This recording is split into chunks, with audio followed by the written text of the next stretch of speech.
Hi friends, ಎಲ್ಲರಿಗೂ ನಮಸ್ಕಾರ. ಇವತ್ತು ನಾನು ಮಾಡುವಂತಹ ರೆಸಿಪಿ ಮಲ್ಟಿಗ್ರೇನ್ ದೋಸೆ. ಎಲ್ಲ ಕಾಳನ್ನ ಬಳಸ್ಕೊಂಡು ದೋಸೆ ಮಾಡ್ತಿದ್ದೀನಿ. ಅದಕ್ಕೆ ಏನೇನು ಬೇಕೋ ನೋಡೋಣ ಬನ್ನಿ. 1 ಕಪ್ಪು ಅಕ್ಕಿ ತೊಗೊಳ್ಳಿ, ಮತ್ತು ಅರ್ಧ ಕಪ್ಪು ರಾಗಿ, ಅರ್ಧ ಕಪ್ಪು ಜೋಳ, 1/4 ಕಪ್ಪು ತೊಗರಿಬೇಳೆ, 1/4 ಕಪ್ಪು ಹೆಸರುಬೇಳೆ, 1/4 ಕಪ್ಪು ಮಸೂರ್ ದಾಲ್, 1/4 ಕಪ್ಪು ಕಡಲೆಬೇಳೆ ತೊಗೊಳ್ಳಿ, 1/4 ಕಪ್ಪಷ್ಟು ಉದ್ದಿನಬೇಳೆ ತೊಗೊಂಡ್ರೆ ಸಾಕಾಗುತ್ತೆ.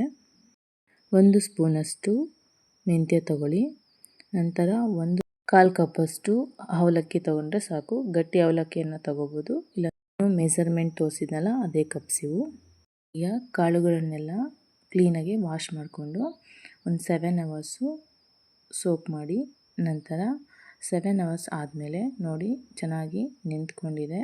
ಈಗ ಒಂದು ಮಿಕ್ಸಿ ಜಾರ್ ತೊಗೊಂಡು ಮಿಕ್ಸಿ ಮಾಡ್ಕೊಳ್ಳಿ. ಮಕ್ಕಳು ಕಾಳು ತಿನ್ನೋಲ್ಲ ಅನ್ನೋರಿಗೆ ಇದು ಬೆಸ್ಟ್ ಸೊಲ್ಯೂಷನು. ಈ ಥರ ಕಾಳೆಲ್ಲ ಹಾಕಿ ದೋಸೆ ಮಾಡಿಟ್ರೆ ದೋಸೆ ಅಂದರೆ ಎಲ್ಲ ಮಕ್ಕಳಿಗೂ ಇಷ್ಟಪಟ್ಟು ತಿಂತಾರೆ. ಈಗ ನೋಡಿ, ಈ ಹಿಟ್ಟನ್ನು 8 ಅವರ್ಸ್ ನೆನೆಸ್ಬೇಕು. ಇದು ನೋಡಿ 8 ಅವರ್ ಆದಮೇಲೆ ಹಿಂಗೆ ಫರ್ಮೆಂಟೇಷನ್ ಆಗಿದೆ, ತುಂಬ ಚೆನ್ನಾಗಿ ಉಬ್ಬಿದೆ. ಇದಕ್ಕೆ ಈಗ ಉಪ್ಪು, ಸ್ವಲ್ಪ ಸೋಡಾ ಹಾಕಿ ಮಿಕ್ಸ್ ಮಾಡಿ ಇಟ್ಕೊಳ್ಳಿ.